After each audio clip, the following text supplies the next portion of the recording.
Love is our true divine nature, and our heart serves as the intersection of the spiritual and physical, connecting our soul with our body as the conduit for anchoring our divinity onto the earth plane. Embodying our divinity is the key to our ascension and to manifesting our highest destiny in this life. The teachings of the heart are alchemy. Join spiritual mentor and channel Jennifer Spohr each week on a sacred journey to lift the veil to remembering your divinity and meet other beautiful souls who are living the path of the awakened heart. I am here. I'm really excited to be here with Emily the Mystic today. Emily the Mystic, aka Emily Logan Lewis, is an intuitive mentor, spiritual teacher, and Akashic Records master consultant. She's on a mission to soften shadow work and help old souls heal, as well as reclaim their intuitive gifts, manifest their dreams, and experience the most joyful life while doing it. Emily is an expert in mediumship, past life regressions, meditation, the Akashic Records, tarot, hypnotherapy techniques, quantum healing, and other spiritual practices. She is living proof that you can change your life in a split second and is known for making the most aligned, purposeful, freedom-filled life possible. Hello, Emily. Hello. Thank you for having me. So happy to be here. Me too. I feel like I've gotten off to a bit of a rocky start, but hey, we're good to go, and here we are now, real life, right? Yeah, and we're still in Mercury retrograde shadow, so like it's just right, that's true. Yes, yeah. we just come right out of it, right? Mm-hmm. Oh my gosh, I'm loving this already so much. So, Emily is also a friend of mine. Emily and I actually connected, gosh, what has it been, like a couple of years now? Yeah, it's been 2 years. We met in 2021. Mm-hmm. We both met each other, connected through an Akashic Records mastery program that we were in, and we've just stayed connected ever since. I love Emily's energy, and she is one of the most like high vibe, fun people I know. And I thought she was the perfect person to introduce to everyone and to have for this conversation today, which, by the way, for those of you who may not have seen the posts ahead of this live today, we are going to spend some time talking about emotional mastery in relation to manifesting and just overall injecting more fun and joy into the journey, because you know this ascension stuff can feel serious sometimes, right? Oh, planet Earth, a fun playground to live on. Right? Yes. It's not for the faint of heart. So welcome, Emily. I'm super excited to have you here and to have this conversation today. Thank you. I'm so happy to be here. And yeah, I mean, there's so much that we're going to chat about. Oh, I love helping my clients navigate their sensitivity and navigate the complexity of their own emotions, because once we can really get a handle on our emotions and how they impact our life and our vibe and our environment and the lifestyle that we live, we can really create so much space for ourselves to live life from a place of joy. So I can't wait to true. talk about that. Yeah, so true. I'd love to kick things off around emotional mastery in relation to manifesting. One of the reasons why I got the download, I think, for us to discuss this topic is because, you know, manifesting is a great example because of there's just a lot of heavy societal programming, transgenerational programming, right, around looking outside ourselves externally for solutions, around focusing on making decisions from the mind versus the heart and versus the emotional body, right? Mm-hmm. And even with manifesting, there's a lot of talk about that these days in the personal development world. But despite all of that, a lot of people still teach, and a lot of people still take action to manifest with their mind versus their body, right? And like Abraham Hicks is one that does talk about feeling as if, a lot, but we're really cute as humans. And what we like to do is still, feel as if from our mind.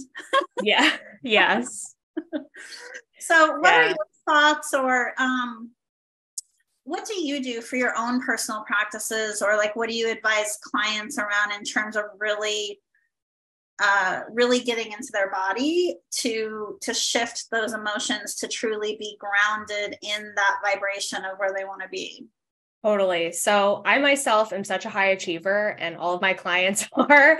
They are action-oriented, ambitious people. And because of that, because my clients, we're all so intelligent that we often are taught to, and we are naturally inclined to make decisions from the brain and from the mental body.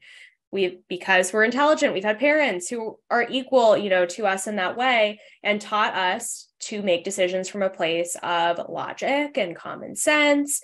And so we're coming into this lifetime with so much programming and conditioning around that it can be hard for us to make decisions and choices from the heart and from being in the body. And so for a lot of my clients, they are coming with not just this high achieving mentality, but they also are highly sensitive, highly empathic people. And so the natural inclination for me and my clients, and I was this way too, and that's why I work with people like this, is to dissociate and avoid being in the body. Because we're so sensitive, we don't want to feel everybody else's feelings and emotions. We don't want to be tied into that. We don't want to feel our own feelings and emotions because they're so intense and they can be so heavy sometimes. So automatically, it's just easier to be in the brain. It's easier to not even be in the body at all. It's easier to dissociate and live life from that place because it's not as painful. However, when we're doing that, we're completely bypassing our human experience. We're completely bypassing the soul's journey of getting to know and understand the full spectrum of human emotions.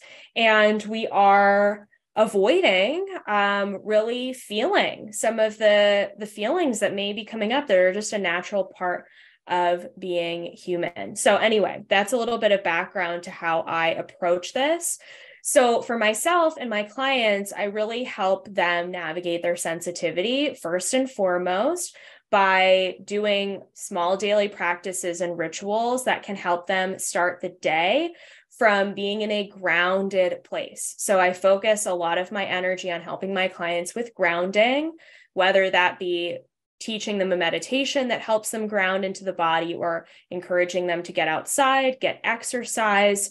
I actually started this business as a health coach. And so I have a background of working with the physical body, connecting with the physical body. And so I take a lot of that knowledge and I help my clients make sure that they have movement practices or an exercise routine that they feel really attached to in a good way. That's really helpful for them to be able to ground. So that's one thing that we really focus on.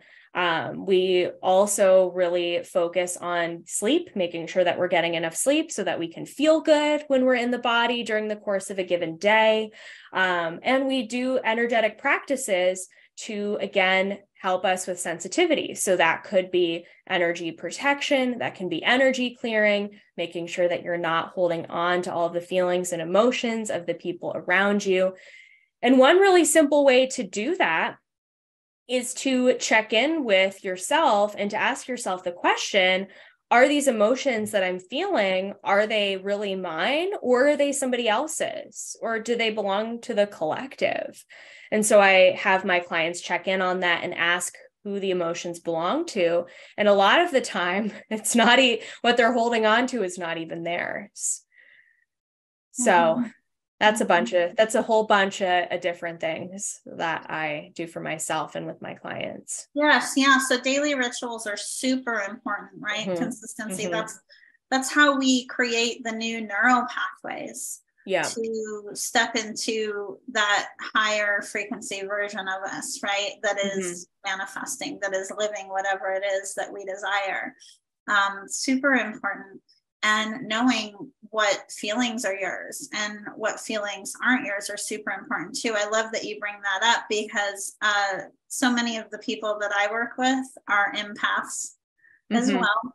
Yeah. So yeah, I mean, literally, probably 80% of the time, maybe even more than that, whatever you're feeling actually isn't yours, it's someone else's. So it's great to have that awareness to be able to check in with yourself, right? And if the feelings aren't yours, then move on. And if they are, then stepping into that observer role to, inquire with yourself, right?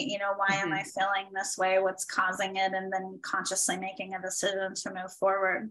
Something else I find really helpful with emotional mastery is breath work.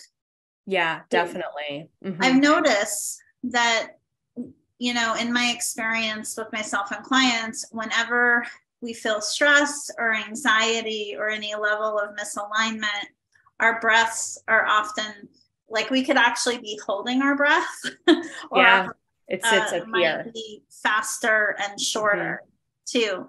So just pausing to take deep, full breaths, right? To move through whatever it is that we're experiencing. Something else that I advise people around that I'd love to get your thoughts on is also anchoring in feelings based upon memories that we have, right? So if, for example, having that knowing, that grounded knowing that you just know that something is going to happen. We all want to have that unwavering belief when it comes to manifesting. So thinking of a time in our lives when we had that knowing, right? So even if we don't have it about whatever the thing is we're trying to manifest, taking ourselves back to that time to reestablishing that frequency in our body. Absolutely. I have a practice that I walk my clients through, and I forget who coined this term, but I learned this on a podcast. It's called creating a confidence anchor. And you create a confidence anchor by bringing yourself back to a moment in your life that brought you a lot of joy or pleasure, or that was just one of your favorite moments. Maybe that's childhood, maybe that's your young adult years, or even recently, and really bringing yourself back into that place, feeling all of the feelings and emotions and excitement and joy that were coming up at that time, and then using that as a reference point when you're about to do something that scares you. So for my clients, I have a lot of clients who fear visibility and public speaking and getting on live videos and doing things like this, podcast interviews. So they've got a lot of fear about those things. So I help them create a confidence anchor so that they can get really excited about public speaking by anchoring themselves in to a moment in their past that created a lot of joy and pleasure and fun for them. So when they go to do the visibility opportunity, they can feel anchored in those positive feelings instead of the feelings of fear. I love that. Before we move on to chatting a bit about injecting more joy and fun into our journey, is there anything else that you're feeling guided to bring forward around emotional mastery with manifesting? The other big tool that has helped me a lot recently is EFT. So the emotional freedom technique and tapping, which is a way to tap into the meridians of the body and to clear energy from some of our main energy centers.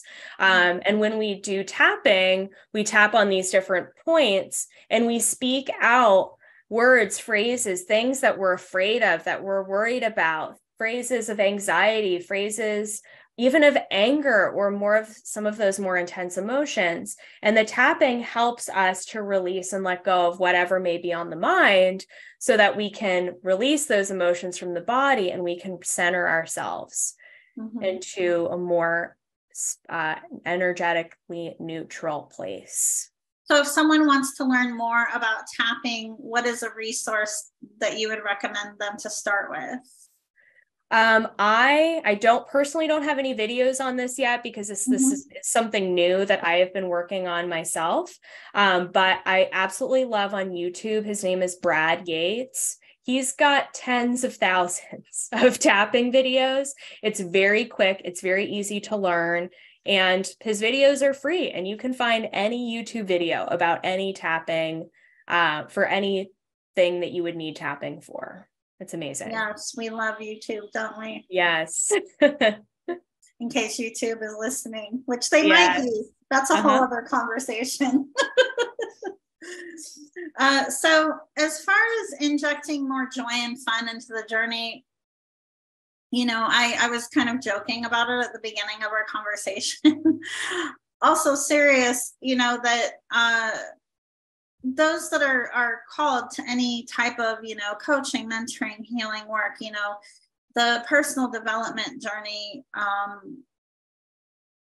isn't for the faint of heart, right? It can feel difficult at times. And that's because when we're doing this kind of work and putting ourselves out in the world, we're meant to illuminate the way for others. And so part of that is then, all of our nigglies, so to speak, come up, right? For healing. So, and it can be really easy to get caught up in the day-to-day of everything that has to be done in terms of being visible and putting ourselves out there. So how do you keep things light? I love that. I love that question. So I am a huge proponent of being present in my day-to-day life. I know that sounds really simple, but presence for me is everything. Yes, I've got a big vision for myself, for the future, for my business, et cetera, et cetera. But when I'm operating from that future focused place, it can create a lot of fear and anxiety of like, why am I not there yet? And then I get myself all caught up in this spiral. A lot of my clients are the same way. So by cultivating a practice of presence where I'm really grounded in my day-to-day life, focusing on the small step-by-step things on my to-do list, especially as an entrepreneur, what are the things I need to do to be visible on social media? Who are the clients that I'm seeing? What are some of the daily practices that I have for myself?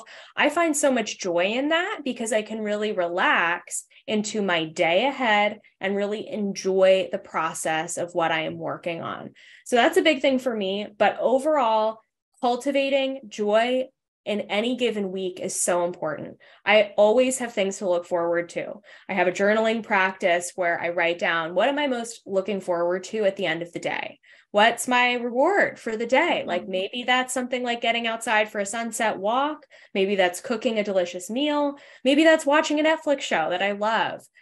So I always have little ways that I cultivate joy during the day, and also maybe even bigger things that I'm looking forward to during the course of a week. Maybe that's going out with friends. Maybe that's checking out a new local spot here in Philadelphia where I live. But I also try to make time for some of those more fun human activities that are part of life. Sometimes we forget to enjoy that stuff, but that's really what we're here to do. It's so true. I really love what you bring up about being present. It is simple. And likely anyone who's watching this video has heard it a million times, right? Be in the now, be in the now moment, be present. However, that's really what it is, right? Is making a conscious decision to be present to whatever it is your energy is focused around in the moment. And if you're not enjoying it, right, that's an indicator, and totally. And joy isn't some like elusive destination that we're reaching. It's choosing that as a state of being. And so recognizing that if you are being present and you aren't feeling that fun and joy in most aspects of your life, then that would be a sign from the universe to, look at, you're not in the right career, right? You're not in the right relationship. Exactly. You're not living in the right place. Yes. Like what needs to change, And so many people fear change, which is all programming, right? Because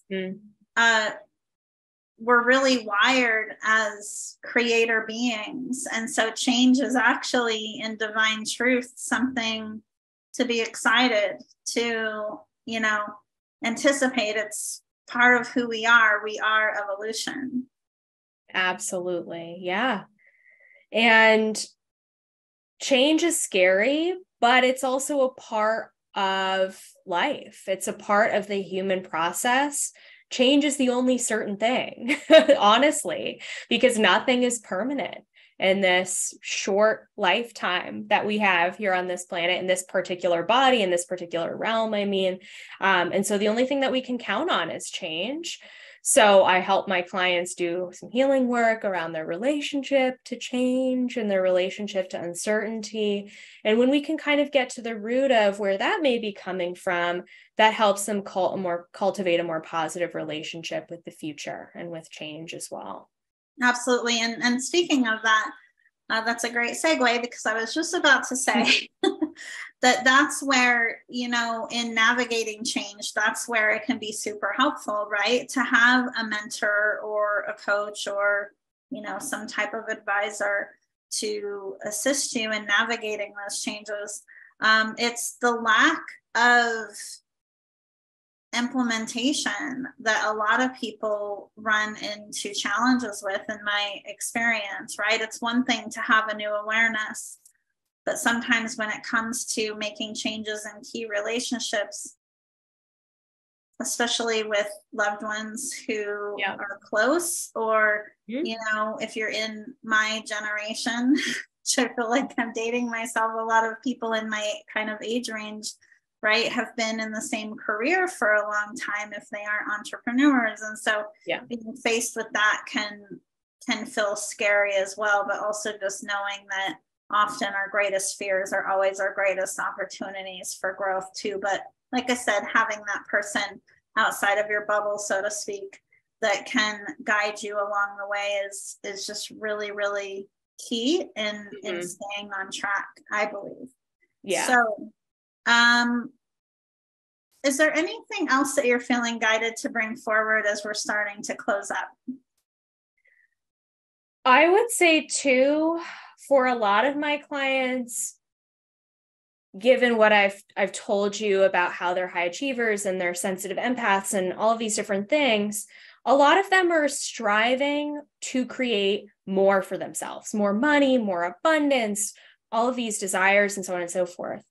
And so they come to me for help with that. But really what's going on behind the covers and under the covers is there are some energetic mismatches in terms of their relationships. So we spend a lot of time diving into their relationships with their family members, their significant other, their friendships, and cultivating a space where there is energetic neutrality in some of those relationships. We dive into doing a lot of healing work in some of those major relationships, because when we do that, it helps my clients shift into a place of authenticity where they feel more comfortable and confident being their true self. And when you're in that place, that's when you attract the money and the abundance and so on and so forth. So we need to do the healing work around your relationships and where you're afraid of people seeing you for being who you really are. Because once we get to the root of that, therefore, you can step into your true purpose, your true path, be your full self, and the money and the opportunities just happen when you're in that place. Yeah, I love that example. And to kind of sum all of that up, it's like whatever our perceived problem is, right? Whether it's abundance, money, a romantic relationship, whatever, is typically a symptom of something else, right? Oh, you're back. There we go. I was just improvising from the screen being frozen. So anyways, we left off on summarizing that, right? To say that whatever it is, the thing that somebody wants, it's usually just a symptom of something else that's actually causing it. So important to have the willingness to step into exploring that. If someone is feeling guided to connect with you further, where would you like them to go? They can find me on Instagram. I'm Emily the Mystic. You can also find me on YouTube, Emily the Mystic. I have a lot of really awesome videos about some of the topics we've talked about today. And you can find me on my website, emilythemystic.com. Awesome. What a great conversation today. But I mean, I feel like we just barely scratched the surface, because we could easily go so deep on this. But I hope everyone listening today found, this information helpful, and please. Thank you for listening to Path of the Awakened Heart. Be sure to subscribe to the podcast on Apple Podcasts or pathoftheawakenedheart.com so you never miss an episode. To learn more about living with an awakened heart and navigating your ascension journey, visit me at jenniferspore.com.